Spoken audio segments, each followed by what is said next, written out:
Hər kəsə salam dostlar. Bu günləri sizdən gələn sualları cavablandıracağıq. Hansı ki dərslərə aid olan suallardır. Gəlin vaxt itirmədən başlayaq. Ümid edirəm ki, yararlı olar sizlər üçün. İlk sualımızla başlayırıq. Sualı ekranda da görəcəyik. Deməli, salam, hər vaxtınız xeyir olsun. Necəsiz? Yaxşıyam, yaxşı olasınız. İlk olaraq sizi təbrik edirəm. Həyatınızın indiki və növbəti mərhələlərində sizə uğurlar arzulayıram. Təşəkkür edirəm. Mən sizdən kimya və fizika barəsində məsləhət almaq istəyirəm. Deməli, ümumi onsuz da bunu deyim ki, hər bir fənə aid ayrı-ayrı videolar çəkməyə başlamışam. Yəni, ana dili, riyaziyyat, ingilis dili, fizika, kimya, biologiya. Bunların hamısına aid bir video gələcək ayrı-ayrı. Ona görə belə uzun şəkildə danışmayım. Amma ki, gözünüzü qorxutmayın. Əgər 10-cu sinifsizsə, indi bilməm neçənci sinifsiz, 10-cu sinifsizsə çox rahat olacaq sizin üçün. Çünki gələcəkdə 2 iliniz var tam-tamına, rahatlıqla çatdıra biləcəksiniz. Yox, 11-ci sinifsizsə yenə narahat olmayın. Çünki mən də 10-cu sinif olanda dəhşət bloq fəndən yaxşı deyildi. Çünki çətinliklərim var idi. Öyrənirdim, öyrənsəm yadımdan çıxırdı. Bayağı bir çətinlik yaşayırdım. Ona görə də narahat olmayın. İnşallah mən dediyim tövsiyələrlə daha da rahatlaşdırarsınız. Deməli, deyir ki, məsələn, hansı vəsaitlər, testlər, onları, hansı vəsaitlər, testlər, yenə deyirəm, ayrı-ayrı çəkəcəm. Amma belə deyim ki, kimyadan bizdə əsas toplulardır. Birinci qrupsuzda zaten kimya çox asan düşür. Yəni, mənə görə, məncə daha asan düşür 4-cü qrupa baxanda. Ona görə bu baxımdan qorxmayın. Yox, 4-cü qrupsuzsa yenə qorxmağa dəyməz. Çünki əgər ki, toplu səviyyəsində yaza bilirsinizsə, toplun suallarını başa düşə bilirsinizsə, deməli, siz rahatlıqla ən azı 28+ yazacaqsınız. Yox, məqsədiniz 30-dursa vəsait olaraq deyim ki, bu qayda kitabı olaraq oxuyurduq. 4-cü qrup olaraq bu kifayət eləyirdi. Düzdür, 1000 köhnə vəsait var idi, indi onun şəkillərini vəsait çəkib qoyacağım. Ayrı-ayrı videolar şəklinə çəkən vaxtım. O vəsaitdə yekə qayda kitabı idi, üstü qırmızı fason bir şey idi. Onu oxuyanda o da yaxşı idi, sadəcə biraz sıxıcı idi deyə mən nə yalan deyim, oxumurdum. Bu belə kifayət eləyirdi mənə. Belə yəni, başdan sona bu arada bu videonu izləyim. Kiminlə sualı verə bilməyibsə də altdan verər. Çalışdığım yerdə cavablayacağım. Mesaj şəklində. Belə yəni, qayda kitabı bu test olaraq da toplular daha rahat, yəni daha çox lazımdır. Qəbullarla modellər işləyin, çünki oxşar suallar çox düşür, bayağı bir düşür. Yəni, ona görə bütün qəbul və modellər işləməyizi tövsiyə edirəm. Başqa bir əlavə vəsait hədəf işləyirdik. Amma yəni deyim ki, o da hardasa toplu səviyyəsində suallar idi. Yəni, zaten çox qəliz bir tipdə düşmür. Düşən suallar da yəni toplu tiplidir. Ona görə də yəni hədəfi belə istəsəz əlavə kimi yaza bilərsiniz. Güvəni də almışdıq, amma ki, onu işlətmədik, çünki gərəksiz çox testi var idi. Fizikadan hansı vəsait desək, toplu, model, qəbul, əsas bunlardır. Qayda kitabı olaraq da bizdə müəllim konspekt artırdı, onu oxuyurduq. Amma belə güvəninkinə vəsait işlədə bilərsiniz, yəni heç bir fərqi yoxdur. Eyni tip şeydə odur ki, başa düşə biləcəyiniz bir qaydalar olsun. Test olaraq da dediyim kimi əsas topludur. Ondan əlavə vaxtınız varsa, güvənin B-lərini və s. işləyə bilərsiniz. Amma yenə deyirəm, bunları ayrı-ayrı video şəklində hazırlayacağım. Bilirəm, dərslər başlayıb bəzən, amma ki, tezliklə gələcək o videoda. Deyir ki, məsələn, məsələni həll edirəm, amma çətin tipli bir məsələ olanda edə bilmirəm. Bu belədir ki, əslində kimya məsələni yəqin ki, nəzərdə tutur, çünki orada daha çox məsələ olur. Deməli, məsələ həll eləmək sanki əsasən riyaziyyatla bağlıdır. Riyaziyyatınız güclüdürsə bu heç. Əsasən riyaziyyatla niyə bağlıdır? Sadəcə toplanma, bir də ki, tənasüb var ki, reaksiyanı bilməlisiniz. Reaksiyanı bilirsinizsə zaten asanlaşacaq o nisbətən.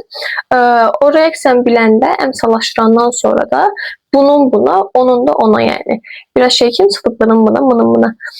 Yəni, belədir. Başqa, yəni, belə deyim ki, məndə kimya məsəl üçün çox çətin gəlirdi başda. 7-ci sinifdən bizdə məktəbdə keçəndə müəllimimiz yaxşı olmadığı üçün normal bilmirdim. Yəni, sadəcə əzbər idi.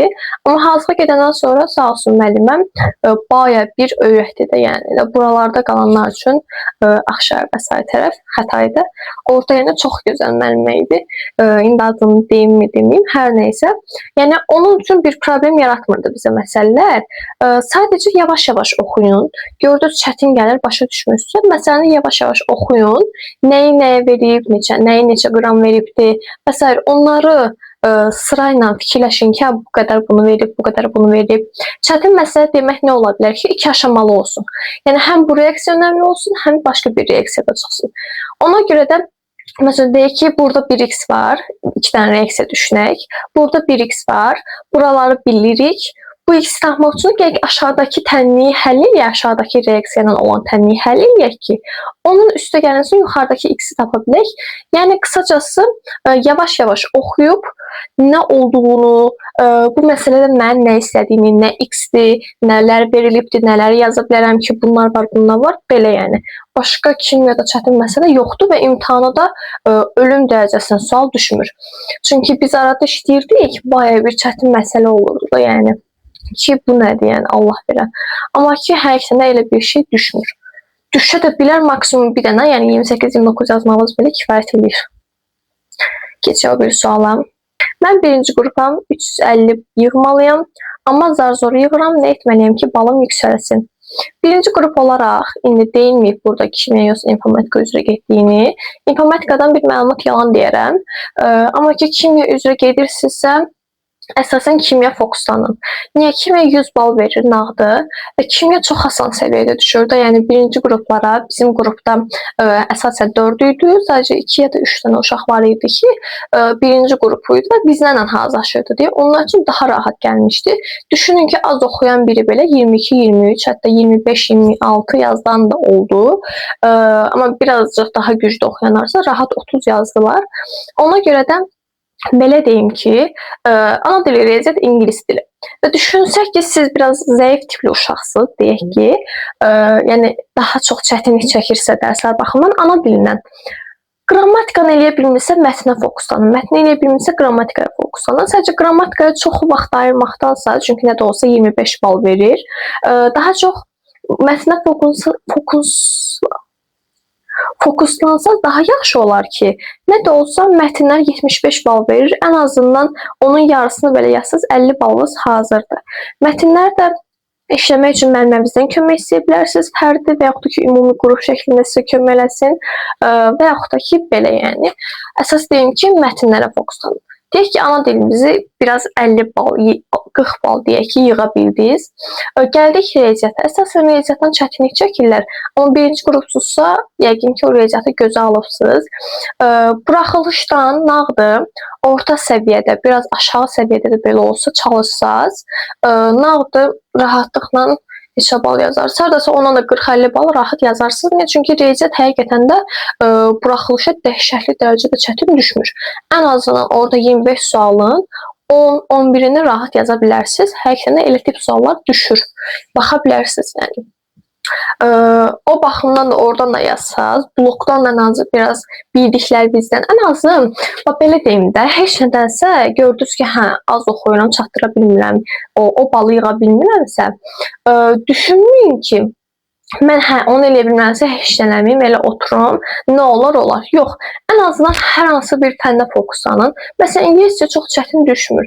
Ən azından listening, reading çətin gəlirsə sizə, eləyə bilmirsinizsə, onda nə edəsiniz? Siz qrammatika fokuslanın. Hansı ki, qrammatika 16 sualdır, bilmirəm neçə bal verir, amma 40 bala belə yaxın bal verirsə, sizə nə qədər çox irəliləyiş apara bilər. Ona görə də ən azından buraxılış fənnindən 150 bal, nə bilim 200 bala yaxın normal yazmaq olar. Əgər ki, orta səviyyədə müəllimələrinizin verdiyini eləsəz, bu olacaq. Yəni, mən belə qeyri-adi bir məsləhət nə verə bilərəm? Düzdür, verəcəm ayrı-ayrı fənlər haqqında gələndə orada daha yaxşı verəcəm. Sadəcə, indi belə ümumi baxımdan deyirəm ki, buraxılışdan ən az 200 bal yazsaz, blokdan 150 bal yazmaq məncə sizə o qədər də çətin gəlməz deyə ümid eləyirəm. Bilməm, mənim dediklərimsə nə dərəcədə kömək olur, amma motivasiyanızı qırmayın. Zamanın olacaq bir şeydir. Sadəcə biraz sosial şəbəkələrdə oturmağınızı azaldın. Niyə? Çünki vaxtınızı aparır. Onun əvəzində gedin riyaziyyata aid videolara baxın ki, artsın. Videonu çəkən yerdə telefon videomu silmək qərarına gəldim. Nəsə 350 baldan danışırdıq ki, internetdə oturmağın əvəzinə girin YouTube-da hansı bir riyaziyyatdan, nə bilim, ingiliscə, hər hansı bir fənnin izahına baxın ki, hansı mövzuda çətinlik çəkirsiniz. Belə yəni, ümumi baxımdan bilmirəm, harada qalmışdım. Da onu deyim ki, blok fənninə kimya üzrə gedirsinizsə, kimyaya daha çox fokuslanıb, ən azından 100 baldan 80 bal falan yazıb irəliləməyi düşünün. Çünki kimya həqiqətən asan düşür. Yəni hər bir fənni demirəm dərinliyə kimi oxuyun, demirəm ki, bütün testlər yaza bilin. Amma ən azından müəyyən bir qədər qaydaları öyrənə bilsəz, müəyyən qədər testlər yaza bilsəz, rahatlıqla ən azından 20 plus düz yaza bilərsiniz kimyadan. Çünki həqiqətən də asan düşür. O birisi baxma fizika normalda 4-cü qrupa təxmini eyni düşürdü. Qayda olaraq ya müəllimimizin, bizim müəllim konspekt yazdı, amma güvəndən oxuya bilərsiniz. Orada gözəl yazılıbdır, düzdür, biraz uzundur, amma ki, yəni müəllimimiz konspekt atmırsa, onda onu oxuyun. Sonra test olaraq da toplumu, yenə deyirəm, hər bir fəndən toplunu oxusaz, hər bir fəndən toplunu mükəmməlləşdirsəz, təbii ki, çox rahatlıqla deyirəm, yüksək bal yazar biləcəksiniz. Sonra müəllimin sualları idi burada ki, riyaziyyat müəllimi olduğunu demədən göstər. Yazıb ki, sizcə Aynaz xanım riyaziyyatımı necə yaxşılaşdıra bilərəm? Ümumi baxımından mənim riyaziyyatım lap əvvəldən məktəb vaxtından yaxşı idi, mükəmməl idi. Mükəmməl idi deyəndə, yəni ən azı məktəb səviyyəsində yaxşı idi, hansı ki 5 alırdım. Mən riyaziyyat ümumiyyətlə marağım var idi ki, ümumiyyətlə riyaziyyatı çox sevirdim. Bilmirəm niyə, səbəbi yoxdur. Sadəcə maraqlı gəlirdi və mən onu sevirdim. Ona görə də mənim üçün çətinlik olmamışdı. Niyə? Çünki əvvəldən məktəb vaxtında oxumuşdum. Belə yəni bir çətinliyim yox idi, şükür Allaha. Amma hazırda gedəndə də təbii ki, onu mükəmməlləşdirdim. Deyək ki, 80-85% idisə, onu 100% gətirdim. Düzdür, bu qədər riyaziyyat sevməyimə baxmayaraq gedib 95-18 bal yazmışdım. O da ki, sualın cavabını bilirdim, həllini bilirdim, sadəcə köçürə bilməmişdim, əlimdən almışlar. Birinci sırada oturduğum üçün, ona görə də belə. Yaxşılaşdırmaq üçün, əgər ki 80-85, 90 bal falan yazmaq istəyirsinizsə, toplumu yaxşı bilin. Riyaziyyat təfəkkürünüz olsun, yəni məntiqsel olaraq qaydanı əgər bilirsinizsə, zaten o biri çətin sualları da həll edə biləcəksiniz. Çünki mən də elə idim. Əsas bilirdim ki, qaydanı bilirəm. İmtahanda mənim qabağıma qeyri-adi sual düşsə belə, həmin qaydanın ortasından hardansa bir yerdən məntiqim işləyəcək və mən onu tapacağam. Mən buna güvənirdim. Belə getmişdim imtahana. Amma ki, riyaziyyat təfəkkürdən də əlavə əsas qaydanı bilməyimizdir. Qayda olaraq da dəyər, nə bilim, güvən, hansı vəsaitiniz varsa və yaxud da müəllimimiz yazdırırsa, biz də müəllim yazdırırdım. Ümidiyəm mikrofon işləyir, hə. Müəllimimiz yazdırırdı, oradan oxuyurdum, ya ondan başqa oxumurdum, çünki həvəsim yox idi ki, durum qayda kitabı açım, onu oxuyum, sıxıcı gələrdi. Əsasən toplumu yazdırdım. Əlavə də vaxtınız varsa güvəndən biraz işləyə bilərsiniz, sınaq məqsədi ilə. Amma yəni belə wow, qeyri-adi suallar yox, bu da toplum səviyyəsində bir şeydir. Ən çox deyəcəyim qəbulları işləməyimizdir. 20 sınağı işləyə bilərsiniz, işləməyə də bilərsiniz. Amma işləsəz baş ucalığıdır. Əsas da ki, OTK-dır, güvəndir, nə bilim, sonra dəyəri belə də, dəyəri mən bilən 9 sinifə kimidir. Əsas OTK ilə güvənən sınaqları keçən illərə düşmüş sınaqlarını işləyin. Yəni biz elə eləyirdik, onları işləyirdik əlavə gedəndə. Ümumi isə dərs vaxtı toplum işləyirdik. Ümidiyəm, səhv bir şey yadımda qalmayıb. Biri yazıb ki, bu ilki qəbul imtahanını 300, 11 sinifdə isə 700 bal yığmaq istəyirəm. Çox xahiş edirəm, tövsiyələrinizi deyərdiniz. Bu arada birinci qrupdan sizlə də tanışam. Hə, bu müəlliməmin şagirdidir, müəllimin. 9 sinif tövsiyəsini ayrıca çəkməliyəm məncə. Amma ümumi deyim ki, 9 sinif düşündüyünüz dərəcədə ölüm dərəcəsinə düşmür. Yəni, ümumi baxımından hər bir fənni normal səviyyədə, normal nə deyirəm, yəni müəllimimizin verdiyini, yaxşı müəllimimizin, müəllimimizin verdiyini eləsə, zaten ingilis dili müəllimin uşağı olduğu üçün ingilis dilimiz 100% 100 gələcək. Güvənirəm həm sizə, həm müəllimimə. İngiliscə çıxsaq, sizə o bir fənlərdən belə tövsiyə edirəm ki, ana dili mətnlərinizi güclü tutun. Çünki həm 11 sinifdə lazım olacaqsa, həm də 9 sinifdə. Qrammatika ki, zaten mənə görə sadə düşürdü, mənə görə çətin gəlmirdi. Ona görə tövsiyə olaraq bunu deyə bilərəm ki, oxuyun. Yəni, qrammatikanı adi oxuyun. Onun da toxlu səviyyəsini bilsəz yetərlidir. Yəni, həqiqətən həm 9, həm 11 sinif üçün, ana dili qrammatikası üçün topludan başqa bir şey yazmağa heç gərək yoxdur, heç. Ancaq buraxılış üçün nəzərdə tuturam. bloku, yalan deyirəm, bloku mən də işlədir müəllimələr. Riyaziyyatda dediyim kimi, bayaqdan zaten deyirəm onu, yəni toplu. Mənim üçün topludur. Deyirlər toplu səviyyəsə düşmür falan filan, amma yox. Bir qaydan bilsənsə, bir toplunu işləyə bilirsənsə, sən deməli ən azı 90 yazacaqsan. 700 bal yığmaq istəyirsənsə, inşallah istədiyin olar. Zaten indi 5 dəqiqə motivasiya konuşması eləyəcəm. Birinci qrupsansa, informatika yönümlüsənsə, yalan deyərəm. Amma kimya yönümlüsənsə, mənim müəlliməmi, zaten müəllimim, bu ingilis dili müəllimim tanıyır. Onun yanına get mütləq. Burada indi hal-hazırda fərqli şeylər deyirəm sualları cavabladığım üçün. Ona görə məsələn bu qıza bu tövsiyəni, qızdırsa bilməm indi. Bu qıza məsələn bu tövsiyəni verə bilərəm ki, mənim getdiyim müəlliməmin yanına get. Onun artıq tövsiyə verməyimə ehtiyac yoxdur kimya barəsində. Çünki zaten o müəllimə səni tam mükəmməl səviyyədə hazırlayacaq. Çünki mən sıfırdan getmişdim yanına. Yəni 150 balla qayıtmışam. Birinci qrupsansa o ilə riyaziyyat dedim. Fiskana dedim. Belə. Ayrı-ayrı çəkdiyim fənlərə aid olan videolarıma da baxarsan, ümid edirəm ki, heç bir çətinlik qalmaz. Və son sualımız. Sual bundan ibarətdir ki, ingilis dilindən reading və listening səhvsiz necə yazmaq olar? Xahiş. 11 sinifə aid bir də riyaziyyat. Riyaziyyat üzrə bayaqdan danışırdı. Plus da ki, ayrı video gələcək. Bunu deyim ki, listening, reading barəsində. Readingi deyim. Ümumiyyətlə, reading gözünüzü qorxutmasın. Əgər ki, sözləri öyrənirsinizsə, yəni ən azından söz bazanız varsa, yəni mətni tərcümə edə bilirsinizsə, tərcümə etdikdə onu anlaya bilirsinizsə, yəni burada nədən danışdığı, hekayənin nə barəsində idi, bundan sonra çox rahatdır. Deyim niyə? Deməli, oxudunuz. Mən belə eləyirdim. Birinci oxuyurdum, suallar falan baxmırdım. Mən öz elədiyimi deyirəm, inşallah da yararlı olar. Deməli, oxudum. Onu oxuduqca zaten avtomatik beynimdə tərcümə eləyirdim. Tərcümə elədiyim üçün artıq o mənim üçün Azərbaycan dilində sayılırdı ki, yəni Azərbaycan dilində burada nə demək istəyirdim. Onu başa düşəndən sonraki okeydir, Azərbaycan dilində bu hekayə budur, budur. Hardasa ona baxdım, yəqin ki, bir 3-4 dəqiqə, maksimum 5 dəqiqə gedəcək. Gedəndən sonra neyniyəsiz? Başlayasınız sualları cavablandırma, nə cavablandıracaqsınız? Orada birinci sualda mətn nə haqdadır? Onu axırda da yaza bilərsiniz, əvvəldə də.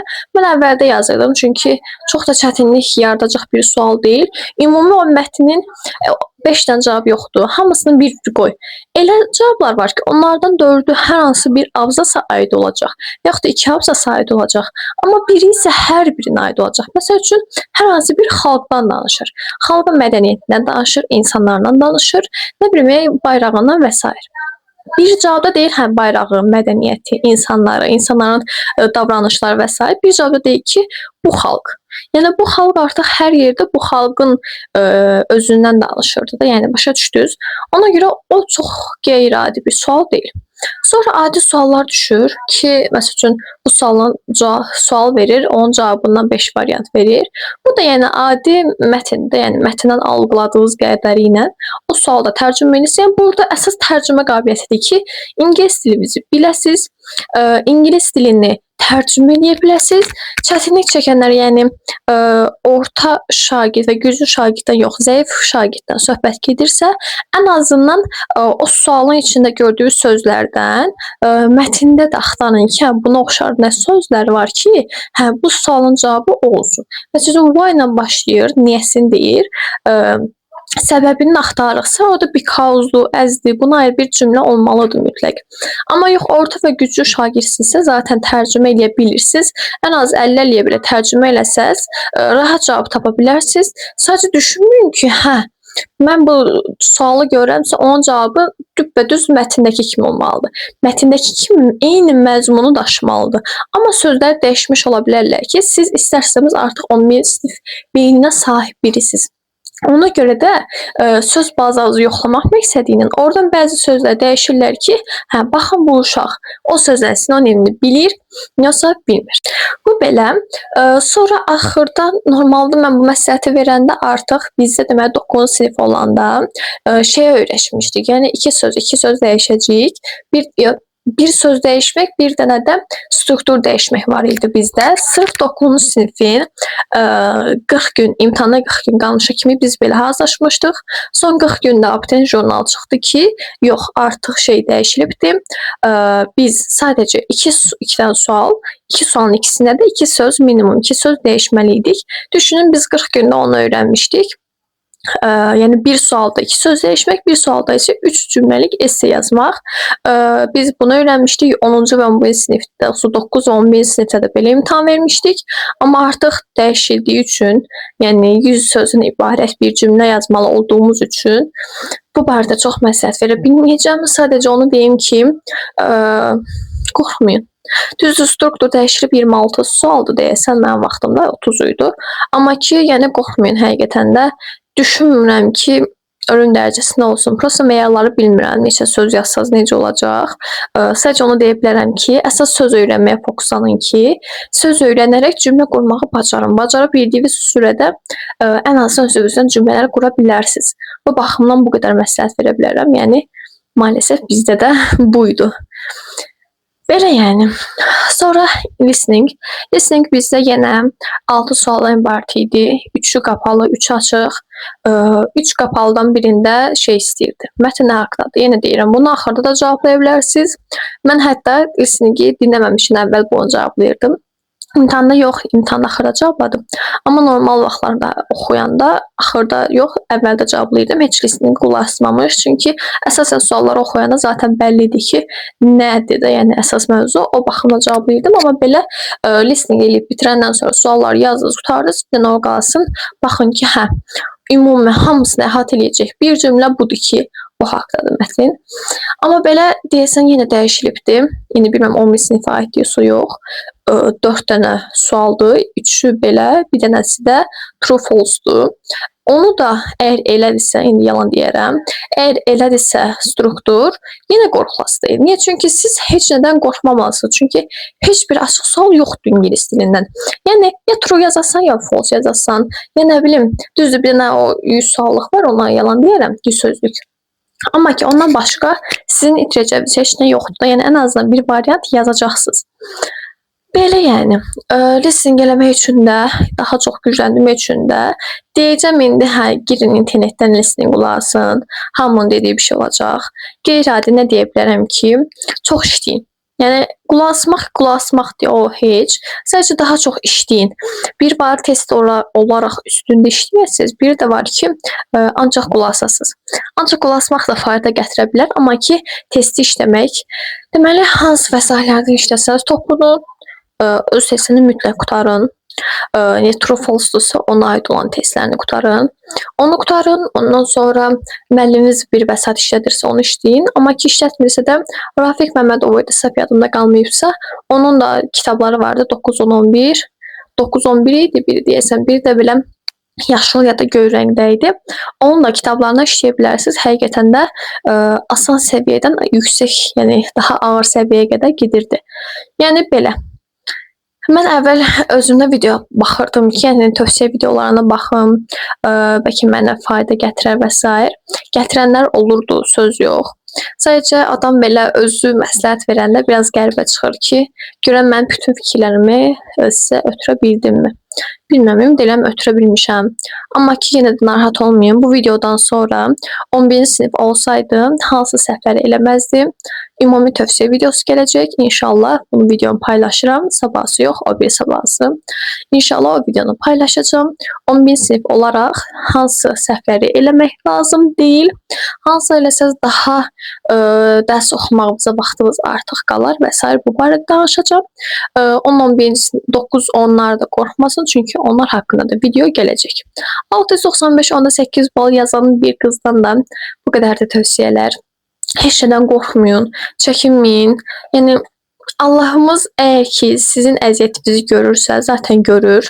Əziyyət çəkirsinizsə, nəticədə zaten o yüksək balı qazanacaqsınız. Ola bilər ki, sizin istədiyinizdən 5 bal aşağı olsun. Ola bilər ki, istədiyinizdən 5-10 bal yuxarı olsun. İnşallah da ki, yuxarı olar. Sadəcə dayanmayın.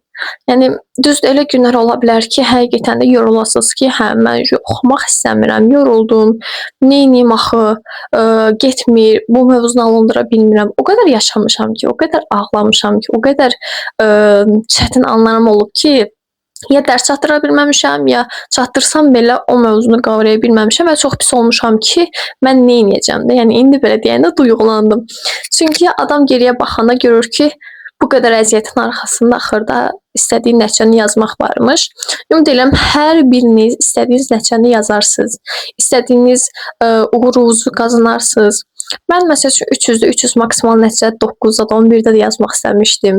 Alınmadı, amma ki mən buna pis kimi baxmıram ki, aydana çox pis. Belə baxanda mən OTK-dan 11-ci sinifdə 300-də 300 yazmışdım. Amma olsun ki, buraxılışda olmadı, amma ən azından bir dəfə də olsa uğur yaşadım. Amma yəni qorxulu deyil ki, hə, 5 bal aşağı yazdım. Olacaq şeydir, yəni. Ən azından mən qorxardım ki, blokdan çətinliyim var. Qorxurdum da zaten. Birdən alınmaz, istədiyim kimi olmaz. Amma ki, gördüyünüz kimi vaxt çox tez keçir. Yəni gözləyəsiniz ki, hə, bu 10-cu sinifəm, 11 olanda oxuyaram, 11 olacam, son bir ayda oxuyaram və s. belə olmur. Yəni vaxt çox tez keçir. Vaxtınızın qiymətini bilin. Yatmaq hər zaman var. Ona görə də biraz oxumağa meylənin. Hər birinizi uğurlar arzulayıram. Növbəti videoda görüşmək diləyinə.